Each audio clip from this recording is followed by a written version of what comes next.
Hi, everybody. Are you looking for some free science fiction and fantasy books as you're getting into the new year? We've got them. Because here at MetaStellar, every Friday we read the first two chapters of each of the top 5 free fantasy and sci-fi books on Amazon. Today's list includes a magical hairless cat, a serial killer on the loose in steampunk London, a telepathic monkey on a distant planet, and a girl who's admitted to a magic academy despite the fact that she has no obvious magic. Before we get to all that, hi everybody, welcome back to the MetaStellar YouTube channel. My name is Maria KOROLOV. I'm the editor here at MetaStellar, and today we were helped out by Carla Nordlund, Hannah M, Aeneas Foster, and Emma is here with us today, as is my cat. So hi Emma, thanks Hey, for joining us. Don't forget to like and subscribe if you don't want to miss any of these videos. We have been doing these free Fridays for years. Okay, and let's get on to book number 5 on today's list. We're starting with book 5 and counting down to book 1. So I'm going to show a picture of it here on the screen for you. Let me make that a little bit bigger so you guys can see it. This is The Golden Spider by Anne Renwick. It's the first of 4 books in an Elemental Steampunk Chronicle, a steampunk fantasy series. The other books are $6 each, and they're not in Kindle Unlimited. The author has been on our list before. Okay, so Kindle Unlimited is where you pay $12 a month and you read all the books you want. If the book is in the system, this book is not. And also a note to people who may want to look down on free books. A lot of authors and publishers make their first book in a series free to try to pull you into the rest of the series. We have a lot of best-selling and award-winning authors on this list, and a whole bunch of USA Today and New York Times bestsellers pop up. And if a book's author isn't one, they could well be sued. And since they're the top of a bestseller list, these books are all, I would say, worth reading. And so Carla read this book for us, but since Carla isn't here with us today, Emma, can you tell us what Carla thought? so it starts off with it's the late 1800s to start off with, and it starts with Sebastian Talbot. He is the fifth Earl of Thornton and a secret spy for the Queen. So one foggy London night, he is field testing a new audio recording device alongside his partner and an informant, and nothing is working. So Talbot tries to perform this quick fix on the device in the shadows of the dock, but then he and his partner have to secretly follow this informant down to the Thames River. So this is also in London. However, before they can reach him, the informant is brutally murdered and the matching audio device implanted into his ear is destroyed. So while searching a warehouse, Talbot and his partner discover another tortured and mutilated corpse, and this is one more victim in a series of murders targeting the Roma community in London. Then it switches to a different perspective of Amanda Ravensdale. She is a woman of society, but she is more interested in completing medical school. She wants to discover a cure for paralysis for her brother Ned so he can walk again. And then one day, over breakfast, Amanda spars with her sister Olivia over her oddness. So, in Olivia's eyes, it's doubly harmful to the family since their sister Emily is scandalously run away and married a Romani man. So she thinks that anything else that's odd that's going on with the family is just going to jeopardize everyone else's reputations. Afterwards, Amanda heads out to the chicken coop, and this is where she maintains a small laboratory. She's invented this spider-like device with the potential to repair neuromuscular systems. However, when she arrives, her subject, which is a mouse with a broken spine, is dead, just like all her other attempts before working on animals. So, moving on to the third chapter, Talbot is forced to temporarily sub in as the professor of Amanda's medical class, and the two immediately notice each other. So, the Carla says that even though she's an avid romance reader, she doesn't have a lot of experience with the steampunk romance subgenre. So, she has like certain tropes and archetypes that just don't really work for her, and one of which is a teacher-student romance. She's also uncomfortable with the use of violence against the Romani community as like an external plot driver. So She says it's more of a caveat because she hasn't read the entire book to see how it's handled throughout, and she's also not familiar with like the author if this is their intention. So these elements aren't anything against the book. It's just a flag for her that she's probably not the target reader. But she said that for steampunk fans, this book has several delightful gadgets and already stuff that's going on that's really interesting. And she really likes that the personal stakes of both the characters drive their goals and actions to further the storyline. So she personally stopped there, but she recommends that people who are fans of steampunk and romance should check this out. Oh, I want to note for people who might not know this, but the reason we only read the first few chapters of each book is that we get the list Friday morning. We begin reading the books usually over lunch. We write up our reviews, file them, publish the article, and then record the video in the same day because the books do not stay free for long. Publishers and authors make them free for just a few days, sometimes just a couple of days. So you really need to grab the books quickly if you think you might be interested. All right, let's go on to book number 4 on today's list, EMP Castaway. Let me make that a little bit bigger for you guys. There you go. EMP Castaway by Colton Lively is a standalone book, a small town post-apocalypse EMP survival, but the author has many, more than 30, very similar other books in this genre. So if you like his style, there's plenty of reading here. Nearly all of his books are in Kindle Unlimited, and he's a regular on this Free Friday list. This is a very popular type of book. And Hannah M read this for us. And Emma, what did Hannah think of the book? So I think that Hannah really liked this one. It starts off with Taylor. She's this young woman. She's living on a remote island with her two younger siblings, and she has 10 acres of farmland and this self-sustaining system, but she still takes monthly trips to the mainland to pick up supplies. So Taylor is a scientist. She's fascinated by the solar system, and over the past few weeks, she's been noticing something strange in the sky. Before she has time to fully realize what it is, her younger sister Waverly asks to go to a party with her friends, but Taylor immediately shuts this down. She says that no, like duties here are more important. You don't have time to mess around with like that kind of thing. So Hannah says that this kind of made her dislike Taylor as a character a little bit. She thought it was kind of harsh and condescending for her sister to talk to her that way, and she wasn't really rooting for her as a character. So Taylor turns her back to she turns her attention back to the sky and realizes that it's a solar flare that she's looking at. So this is a common occurrence, but Taylor has reason to believe that this could be catastrophic, so she phones her boss Bob to warn him.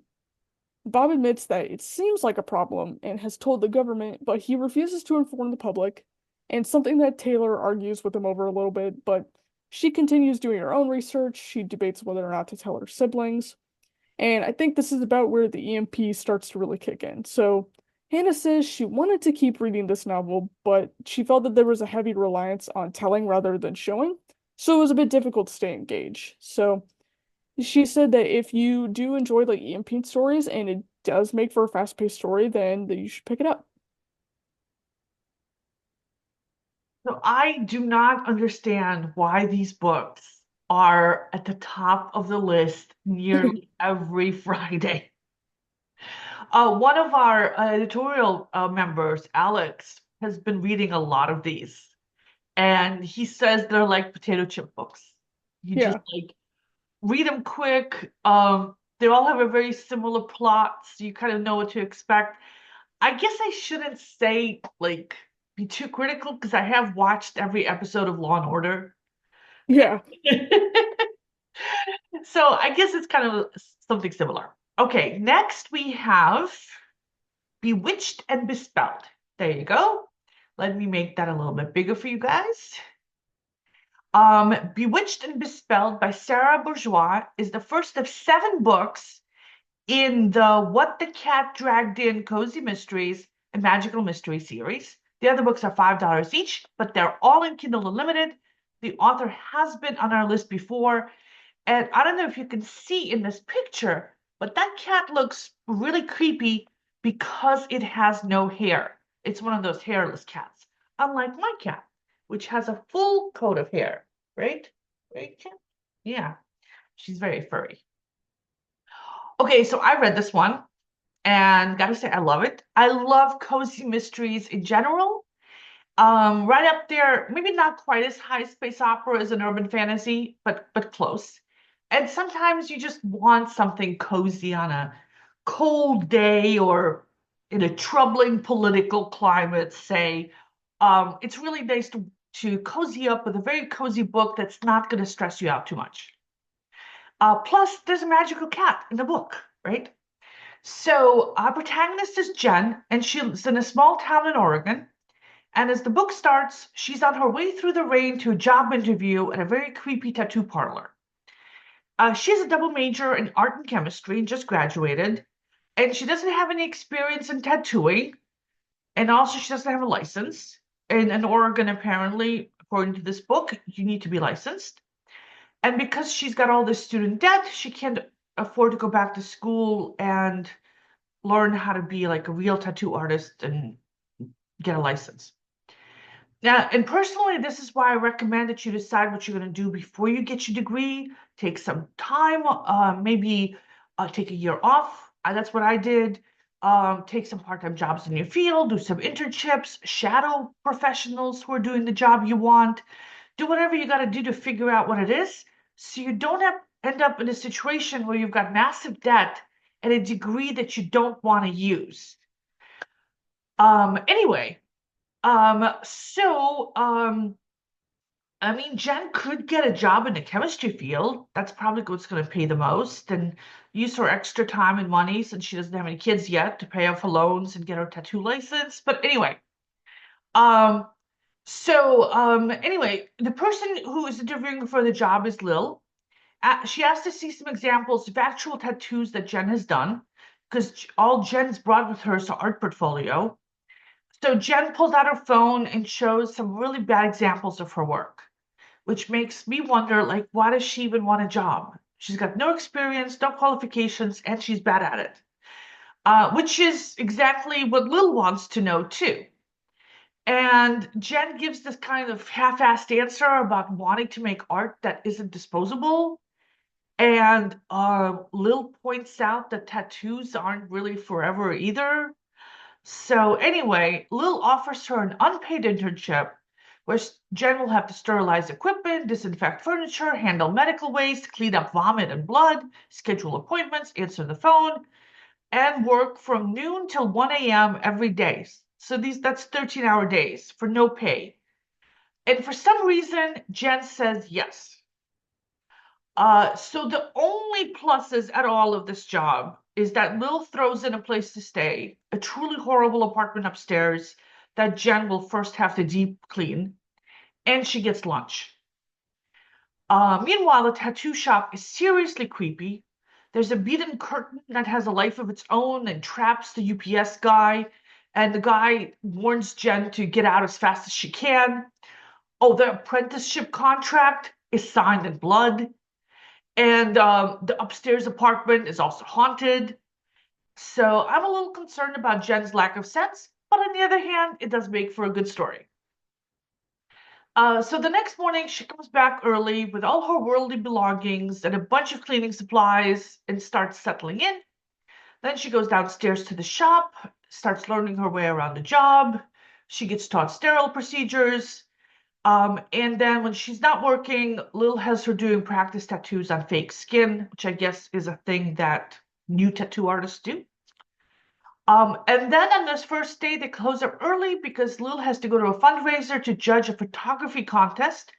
One of the photos seems to show human remains if you squint hard enough. And Lil decides that the photographer, a teenage girl, accidentally took a picture of a dead body. And so Lil leaves the event early to go look at the park where the picture was taken and has Jen drive her. And on the drive over, Lil explains that she was magically drawn to the photo and they need to get to the crime scene first before other people notice what's in the picture. And Lil uses a magic spell to figure out what the exact location is. Meanwhile, Jen thinks that her boss is going crazy and considers calling 911 and asking them to send an ambulance. But before she can do that, Lil actually finds the human remains and steals a bone. Then they go back to the tattoo parlor, and Lil does more magic to get the victim's name. The victim is a woman, the mother of the teenager who took the photo. So this is all very weird. And then Lil's cat, that hairless one, starts talking. Jen's finally had enough. She runs outside only to discover that someone had vandalized her car and damaged the engine. So I am really caught up in the story. I will definitely be sticking with it this weekend. And if I like it, I also like the fact that all the books are in Kindle Unlimited. And so there's plenty of more reading for me. So I really appreciate that. Okay, next we have book number 2 on today's list, Between Mountain and Sea by Louisa Locke, which is a very different kind of book. It's the first book in the 5-book Celestis series, which is about space colonization. The other books are $6 and are not in Kindle Unlimited. The author has been on our list before. So, as the book opens, we learn that in 2025, a new planet has been discovered in the Andromeda Galaxy, which can sustain human life. The Paradisi Project uses a breakthrough in wormhole technology to carry 10 founding families and a few thousand other people to the planet, which they call New Eden. And this ship takes off in 2092. And then 165 years after their arrival in New Eden, that's when the story like fully starts with Maylin Yu, who's in a hospital after botched laser eye surgery, which caused her to miss her academy entrance exams. And in this future, people have brain implants to connect them to the internet. And May's implant is temporarily removed because of the botched surgery. So she's recovering in a family kind of place, which looks like a medieval fortress with 300 people living in it. And there's also a telepathic monkey living there. And she's never been to this place before, but she feels right at home there. A lot of gorgeous world building here, but there's also a lot of family drama. So I don't know yet how old May is, but she sounds a lot like an angsty teenager. She failed her preliminary exams. She doesn't have any friends. Her parents are disappointed in her. On top of that, the book is pretty slow paced. It is seductive. It does kind of pull you in, and I could see myself finishing it, even with the angsty teenage protagonist, except for the magical cat from the previous book. I'm going to read about the magical cat first. Okay, and before we go on to book number 1 on today's list, I would like to thank our Patreon supporters, starting with our newest Patreon supporter, Christopher Luby, because we publish original science fiction and fantasy short stories on our website all the time, with several go up this week. And the stories are paid for by our Patreon supporters.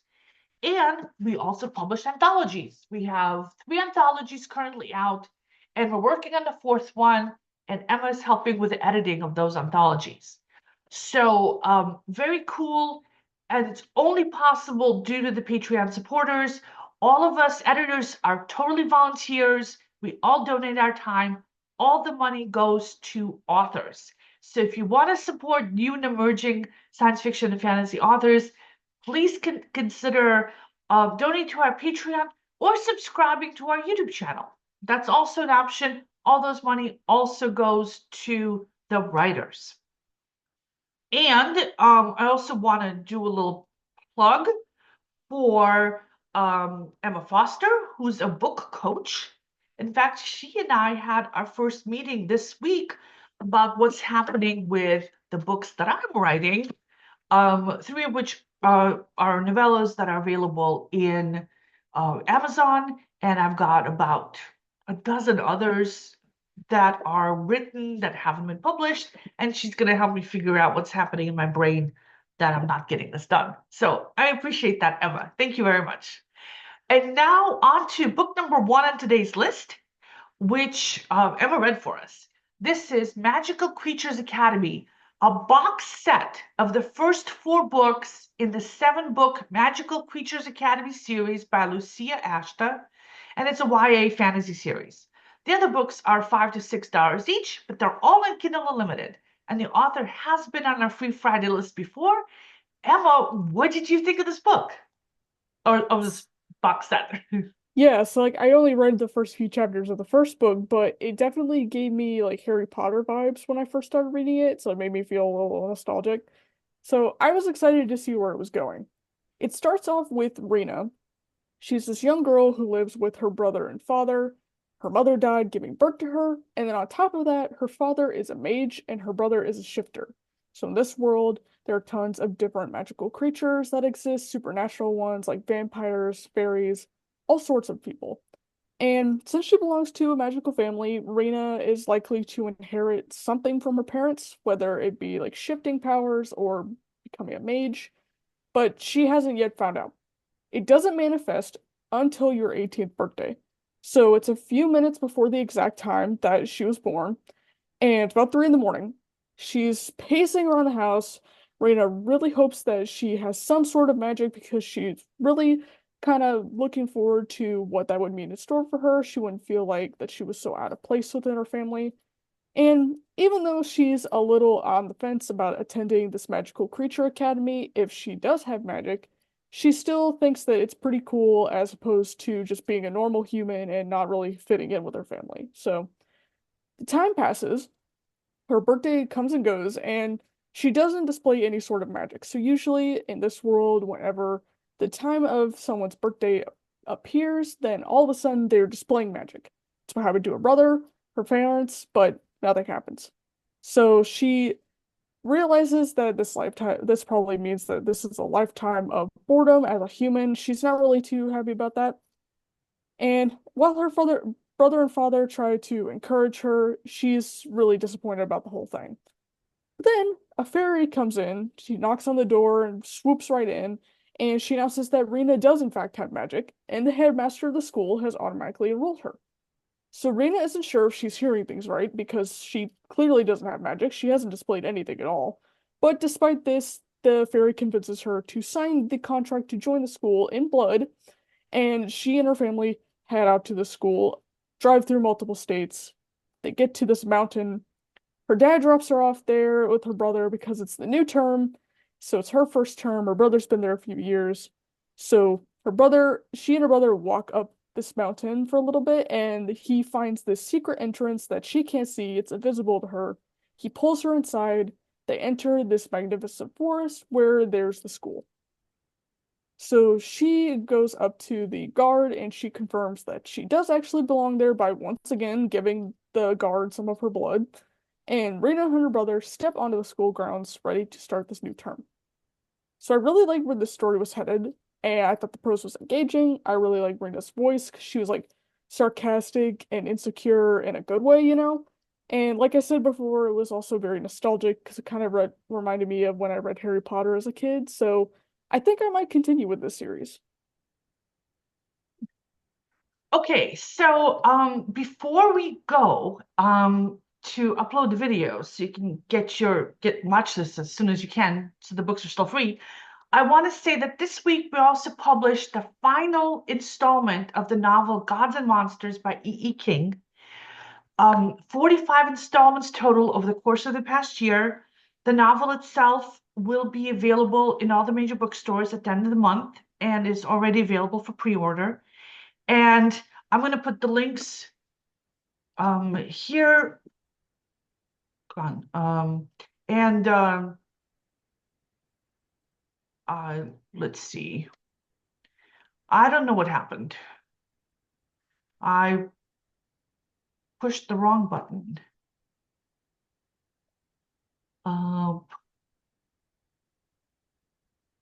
I have no idea what happened to me. I mean, I can see you perfectly fine. I think, oh, there I am. Okay. Yeah. Well, oh, I clicked hide self view. That's it. We are recording this on Zoom, so that's why I'm like Yeah. switching out backgrounds and stuff, just so people will know. Okay, so I'm gonna put the links to the first installment of Gods and Monsters and the last interview with E. E. King up here so you can watch those. All right, well, thank you very much, everybody. Thank you, Emma, for joining us, and I'll see you all next Friday. Don't forget to like and subscribe so you don't miss any of these videos. Thanks. Bye-bye. Bye.